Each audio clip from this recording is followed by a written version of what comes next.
you worried you might have high cortisol levels? What even is cortisol? Is it good or is it bad? Today, I'm going to teach you all about it, and I'm going to tell you what symptoms to look out for that might indicate that your cortisol levels may be a little too high.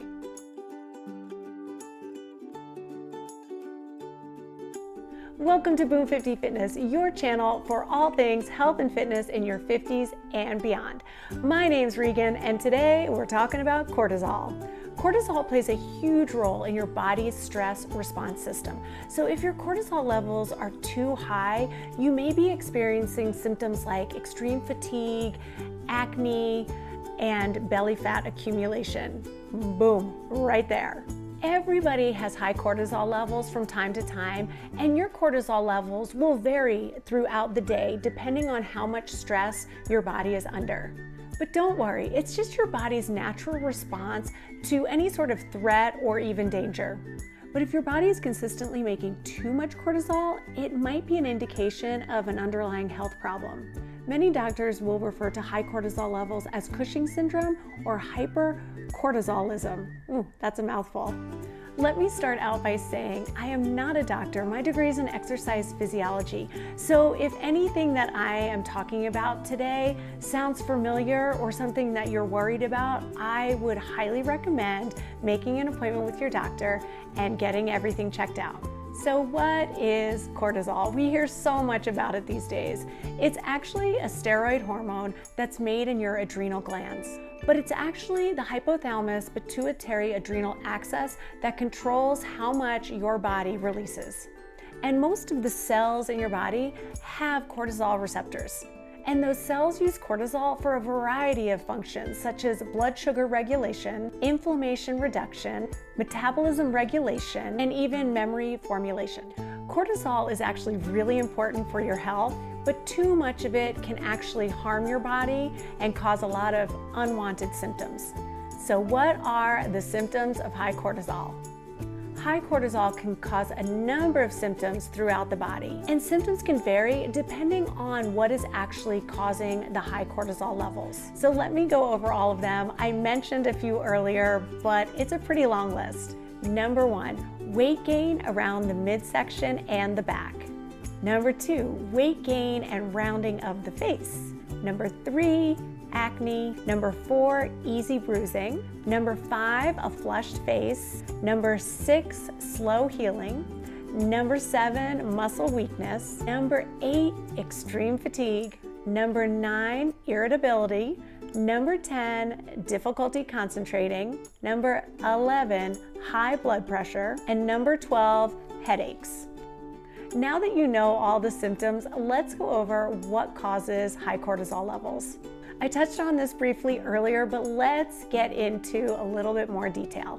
The brain's hypothalamus interacts with various glands in our bodies to help control our hormone levels. And when it comes to cortisol, this is called the hypothalamus pituitary adrenal axis. When cortisol levels are low, the hypothalamus releases a hormone called CRH. And this triggers the anterior pituitary gland to release another hormone called ACTH.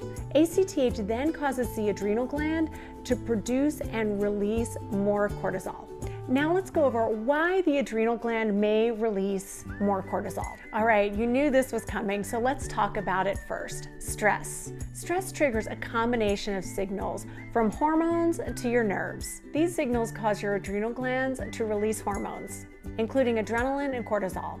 And that results in an increased heart rate and energy due to our body's fight or flight response. And that's just your body preparing for a potentially harmful or dangerous situation.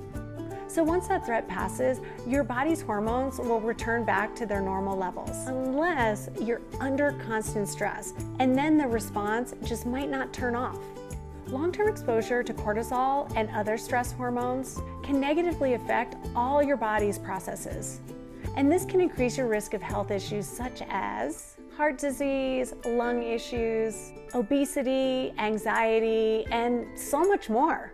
There's so many things you can do to help keep your stress levels low and keep your cortisol levels from going too high.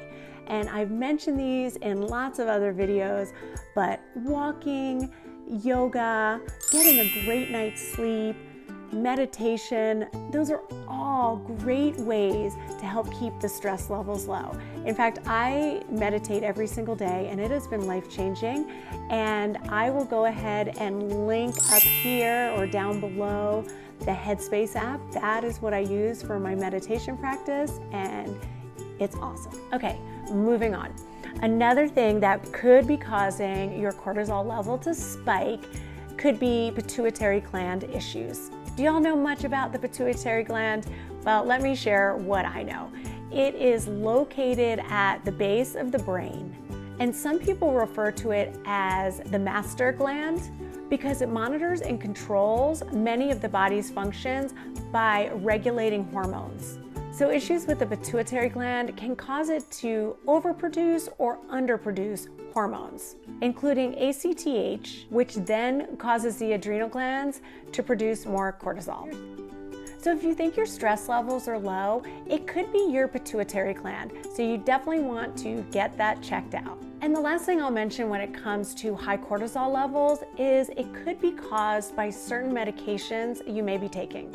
So if you're taking a corticosteroid medication for asthma or arthritis or certain cancers and you've been taking it for a long time, or you're taking high doses of that medication, you may want to get checked out because it could be increasing your cortisol levels.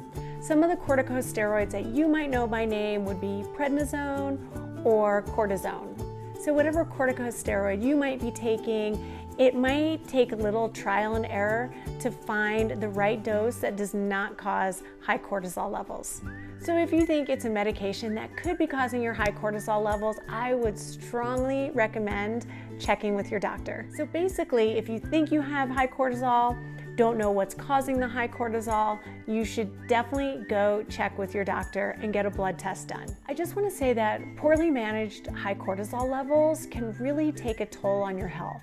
If left untreated, high cortisol can increase your risk of serious health conditions. Some of these health conditions include cardiovascular disease, osteoporosis, insulin resistance, and diabetes. So please, if you think your cortisol levels are too high, go get it checked out with your doctor. And I've mentioned in other videos before that exercise is a form of stress. So your cortisol levels will go up as you exercise. And one of the best ways to bring those cortisol levels down is to go for a little walk after you exercise. I hope you found this video helpful. If you did, don't forget to give it a thumbs up, leave me a comment down below, and if you haven't already, please smash that subscribe button. My name's Regan, this is Boom 50 Fitness, your new BFF, and I'll see you next Thursday.